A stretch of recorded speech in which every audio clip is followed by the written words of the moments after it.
Film की शुरुआत होती है एक गर्ल्स बोर्डिंग स्कूल से, जहां सब लड़कियां सुबह सुबह प्रेयर के लिए लाइन में जा रही होती हैं। लेकिन हरलीना बहुत थकी हुई होती है, उसे नींद आ रही थी, तो वो चुपचाप वापस अपने रूम में लौट जाती है। उसी की क्लास की एक लड़की होती है, ओबी। उसे हरलीना का ऐसे वापस जाना थोड़ा अजीब लगता है, लेकिन वो कुछ नहीं कहती। अब सब अपने अपने कामों में लग जाते हैं और उधर हरलीना अपने रूम में सो जाती है। जब ये बात टीचर को पता चलती है तो वो बहुत गुस्सा हो जाती हैं और हरलीना की इस एक गलती की सजा पूरी क्लास को मिलती है, पूरा स्कूल साफ करने की सजा। सब लड़कियां गुस्से में आ जाती हैं और सबसे ज्यादा गुस्सा आता है ओबी को। वो कहती है, गलती इसकी और भुगते हम। अब ओबी बाथरूम में पहुंचती है जहां हरलीना और कुछ और लड़कियां सफाई कर रही होती हैं। वो देखती है कि हरलीना हंसते हुए काम कर रही है, मजे ले रही है। ये देखकर ओबी को और भी ज्यादा गुस्सा आ जाता है। वो चिल्लाकर बोलती है, आराम भी तुम करो, मजे भी तुम करो और सफाई हम करें। तभी रेनम, जो कि हरलीना की रूममेट भी होती है, ओबी से कहती है, तुम्हें ऐसे नहीं बोलना चाहिए। वो नई आई है स्कूल में, उसे रूल्स का पता नहीं है। ओबी जवाब देती है, यही तो बात है, नई नई आई है और आते ही हमारी जिंदगी को बर्बाद कर दिया है। फिर वो कहती है, जिसने ये रायता फैलाया है वही साफ करेगी। वो जानबूझकर वहां और कीचड़ फैला देती है ताकि हरलीना को ज्यादा सफाई करनी पड़े, और बाकियों को कहती है, चलो सब निकलो यहां से। बाकी सब लड़कियां भी वहां से चली जाती हैं। सिर्फ रेनम ही वहां रुक जाती है, क्योंकि उसे हरलीना पर तरस आ रहा होता है। हरलीना रेनम से कहती है, कोई बात नहीं, अगर तुम भी जाना चाहती हो तो चली जाओ, मैं अकेले संभाल लूंगी सब। पर रेनम मुस्कुरा के कहती है, आओ काम शुरू करते हैं। और इस तरह दोनों की अच्छी दोस्ती शुरू हो जाती है। अब हरलीना रेनम को बताती है कि उसे इस बोर्डिंग स्कूल में एडजस्ट करने में दिक्कत हो रही है, क्योंकि उसने कभी ऐसे काम किए ही नहीं। वो अपने मम्मी पापा की इकलौती बेटी थी, जो बोलती थी वही पूरा हो जाता था। अब यहाँ उसे रूल्स फॉलो करने पड़ते हैं और ये सब उसके लिए नया है। अब सीन कट होता है अगला दिन। आज सभी बच्चों के पेरेंट्स मिलने आ रहे होते हैं। हरलीना की मम्मी भी आती हैं। हरलीना कहती है, मम्मी मुझे यहाँ नहीं रहना, कोई मुझे पसंद नहीं करता, कोई मेरा ख्याल नहीं रखता, और सबसे बड़ी बात, यहाँ की बेडशीट से बहुत बदबू आती है। हरलीना की मम्मी हंसती हैं और कहती हैं, कल ही मैं नई बेडशीट्स भेज दूंगी। और इतनी जल्दी हार नहीं मानते, कम से कम एक सेमेस्टर तो पूरा करो, उसके बाद देखेंगे। उधर हरलीना नोटिस करती है कि ओबी के पेरेंट्स उसे डांट रहे होते हैं। हरलीना समझ जाती है कि ओबी को डांट उसकी वजह से पड़ी है, तो उसे बुरा फील होता है।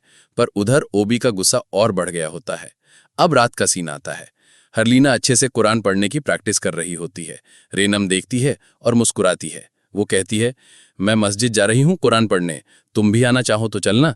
हरलीना कहती है, तुम चलो, मैं स्कार्फ प्रेस करके आती हूँ। अब जब हरलीना स्कार्फ आयरन कर रही थी, तभी ओबी और उसके दोस्त जबरदस्ती रूम में घुस आते हैं। ओबी गुस्से में उसके बाल खींचती और कहती है, टीचर को हमारी शिकायत करोगी और हम कुछ नहीं कहेंगे। हरलीना रोते हुए कहती है, मैंने कुछ नहीं बताया, आई प्रॉमिस। लेकिन ओबी उसकी बात नहीं सुनती, वो उसे थप्पड़ मार देती है। फिर हरलीना के घर से जो खाना आया था उसे चखती है और चबाकर हरलीना के मुंह पर थूक देती है। हरलीना किसी तरह खुद को छुड़ाकर भागने की कोशिश करती है, लेकिन बाहर खड़ी दो लड़कियां उसे दोबारा पकड़कर जोर से धक्का देकर अंदर गिरा देती हैं। नीचे वही आयरन पड़ा होता है, गरम आयरन। हरलीना का हाथ उस पर लग जाता है और उसका हाथ जल जाता है। वो दर्द से जोर से चिल्लाती है, लेकिन ओबी वहां से हटती नहीं। वो वही आयरन उसके मुंह के पास लाकर धमकाती है। डरकर हरलीना उसे धक्का देती है और खुद को छुड़ाकर वहां से भाग जाती है। वो मस्जिद की तरफ भाग नहीं होती है, रेनम को सब कुछ बताने के लिए। लेकिन इससे पहले कि वो वहां पहुंचती, पीछे से वो लड़कियां आकर उसके मुंह पर हाथ रख देती हैं। इधर रेनम को लगता है जैसे हरलीना ने उसे आवाज दी हो। वो पीछे देखती है, लेकिन कोई नहीं दिखता। वो सोचती है कि शायद उसका वहम है और आगे बढ़ जाती है। अब वो भी और उसकी साथियां हरलीना को वॉशरूम में ले जाती हैं। उसका जो हाथ जल गया था उसे वो डिटर्जेंट वाले पानी में डाल देती हैं। हरलीना और भी जोर से चिल्लाने लगती है। फिर उसके ऊपर ठंडा पानी डाल दिया जाता है और मारपीट शुरू हो जाती है। अब इस बार हरलीना खुद को बचाने के लिए इतना भागती है कि सीधे स्कूल का गेट पार कर जाती है। सामने से एक गाड़ी आ रही थी। हरलीना ने उसे देखा भी नहीं और गाड़ी ने उसे हिट कर दिया। Scene cut. अब अगली सुबह हम देखते हैं हरलीना के डैड हॉस्पिटल में आए हुए हैं। हरलीना की हालत बहुत खराब थी। उसकी मम्मी जो पहले से वहां थी, अपनी बेटी की हालत देखकर फूट फूट कर रो रही होती हैं। डैड हरलीना के जिस्म पर मारपीट और जलने के निशान देख लेते हैं। वो गुस्से से स्कूल के टीचर और प्रिंसिपल पर चिल्लाते हैं, मैंने अपनी बेटी को यहाँ अच्छा इंसान बनने भेजा था और आपने उसे क्या बना दिया। सीन शुरू होता है हॉस्पिटल में, जहां कंप्यूटर पर एलिना की ईसीजी की लाइन एकदम सीधी हो गई थी। यानी अब एलिना इस दुनिया में नहीं रही। सीन कट होता है। एक हफ्ते बाद का सीन। सुबह का टाइम होता है, स्कूल की लड़कियां धुले हुए कपड़े उतार रही थीं। तभी रैनम जैसे ही बेडशीट हटाती है, उसके पीछे हरलीना खड़ी दिखाई देती है। उसे देखकर सब लड़कियां चौंक जाती हैं। हरलीना अब वैसी नहीं लग रही थी। उसका चेहरा एक मरे हुए इंसान जैसा दिख रहा था। सब डर जाते हैं, खासकर वो लड़कियां जिन्होंने उस दिन उसके साथ बुरा किया था। हरलीना उन्हें देखकर एक अजीब सी डरावनी हंसी हंसती है। रैनम दौड़कर उसे गले लगा लेती है। Cut to staff room. Teachers एक मीटिंग कर रहे होते हैं। बात हो रही होती है कि क्या अब एलिना के केस की दोबारा जांच होनी चाहिए या नहीं। कोऑर्डिनेटर कहती है, मुझे नहीं लगता हमें केस दोबारा उठाना चाहिए। स्कूल की इज्जत का सवाल है। बात बाहर निकली तो बहुत बुरा होगा। वो टीचर को साफ कहती है, जिसने जो किया वो अपनी सजा पाएंगे, लेकिन सब यहीं स्कूल में ही होगा। रात का सीन। आज स्कूल की निगरानी की ड्यूटी ओबी और उसके एक दोस्त को लगी होती है। ये दोनों स्कूल के कॉरिडोर चेक कर रही होती हैं, पर काम बहुत लंबा था तो ओबी कहती है, चल अलग अलग होकर जल्दी कर लेते हैं। ओबी वॉशरूम की तरफ जाती है, तभी कॉरिडोर से कोई अजीब सी आवाज आती है। उसे लगता है वो उसकी साथी है, लेकिन जैसे ही कंधे पे हाथ रखती है, वो लड़की अचानक मुड़ती है। उसकी आंखें और चेहरा एकदम काला पड़ चुका था। ओबी डर से चीखती है और स्टाफ रूम की तरफ दौड़ती है। टीचर का दरवाजा पीटने लगती है, पर कोई नहीं खोलता। उधर वो लड़की जो पॉजेस हो चुकी थी, ओबी का गला पकड़ लेती है और डरावनी आवाज में कहती है, ये उसी की सजा है जो तुमने किया था। अचानक उसका चेहरा बदल जाता है, वो हरलीना बन जाती है। टीचर बाहर आ जाता है और किसी तरह ओबी को छुड़ाता है, लेकिन वो लड़की अब टीचर को ही जमीन पर गिरा देती है। टीचर समझ जाता है कि लड़की पर कोई आत्मा सवार है। वो जल्दी से पानी मंगवाता है, कुछ पढ़कर फूंकता है और उस लड़की पर डालता है। थोड़ी देर के लिए वो शांत हो जाती है। टीचर उससे पूछता है, तू कौन है? आवाज आती है, मैं शैतान हूं।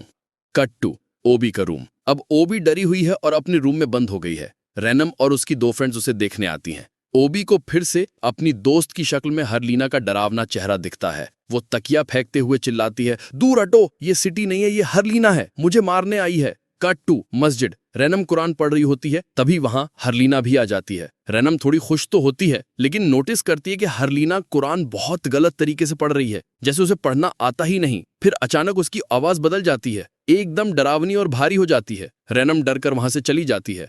अगली सुबह रैनम जैसे ही दरवाजा खोलती है, देखती है कि हरलीना नमाज के कपड़ों में अजीब तरीके से हिल रही है। वो पूछती है, ये क्या कर रही हो तुम? हरलीना भयानक आवाज में बोलती है, तू क्या कर रही है मुझे देखकर? रैनम डरकर वहां से चली जाती है। आज की निगरानी की ड्यूटी ओबी और रैनम की होती है।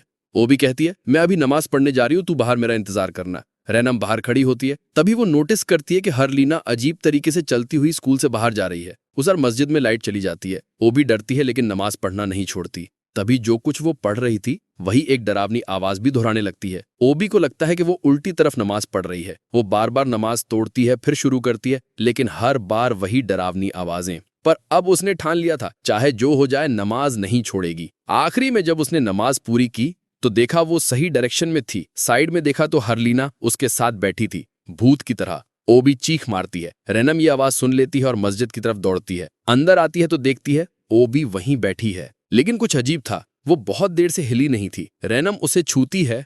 ओबी मर चुकी थी, उसका चेहरा काला पड़ चुका था। अगले दिन ओबी का जनाजा। सब दुआ कर रहे होते हैं और पीछे से हरलीना मुस्कुरा रही होती है, एक शैतानी मुस्कुराहट। ओबी की फैमिली उसका सामान लेके चली जाती है। रैनम सब देखती रहती है। हरलीना उसके पास आती है। रैनम पूछती है, रात को तुम कहाँ थी? हरलीना कहती है, अपने रूम में। और कहाँ? रैनम बात तो मान लेती है, लेकिन मन नहीं मान रहा था। अब क्योंकि ओबी जा चुकी थी तो सिटी कहती है, रैनम तो मेरी रूममेट बन जा। रैनम मान जाती है। अब वो भी हरलीना से डरने लगी थी। Cut to staff room. Teacher coordinator से कहता है, हमें ओबी के पेरेंट्स को बता देना चाहिए कि ये मौत ऐसी वैसी नहीं है। कोऑर्डिनेटर कहती है, जब तक कुछ साबित ना हो जाए स्कूल से बाहर कोई बात नहीं जानी चाहिए। टीचर कहता है, अब बहुत हो गया, हमें प्रिंसिपल को बताना होगा, बच्चों को भी घर भेजना चाहिए। पहले हरलीना के साथ जो हुआ और अब ओबी की मौत, ये सब नॉर्मल नहीं है। सीन कट होता है रैनम के साथ। अब वो सिटी के रूम में तो थी, लेकिन उसे नींद नहीं आ रही थी। काफी देर बाद नींद आई, लेकिन जैसे ही आंख खुली देखा कि वो तो सिटी के रूम में थी ही नहीं, वो तो हरलीना के रूम में थी। वहां हरलीना ऊपर वाले बेड पर बैठकर अपने पैर जोर जोर से हिला रही थी। रैनम डर जाती है। तभी हरलीना नीचे उतरती है और धीरे से पूछती है, तू सो क्यों नहीं रही है? रैनम दूसरी तरफ मुड़ जाती है। हरलीना उसके पास आती है और उसका नाम लेकर बुलाती है। जैसे ही रैनम पीछे देखती है, हरलीना गायब। रैनम बाहर निकलती है उसे ढूंढने। उधर सिटी की आंख खुलती है, वो देखती है कि रैनम रूम में नहीं है। वो अपनी एक दोस्त को उठाती है और दोनों रैनम को ढूंढने निकलती हैं। कॉरिडोर में जैसे ही पहुंचती हैं, अचानक सिटी की दोस्त को फील होता है कि सिटी गायब हो गई। वो पीछे देखती है, वहां कोई नहीं, और तभी एक आवाज गूंजती है, अपनी खैर मना डेला। सीन वहीं से आगे बढ़ता है। डेला? यही उस लड़की का नाम था जैसे ही हरलीना की भूतिया आवाज में उसने अपना नाम सुना, वो बुरी तरह डर गई। उसने जैसे ही पीछे देखा, वहां खड़ी थी हरलीना अपने डरावने चेहरे के साथ।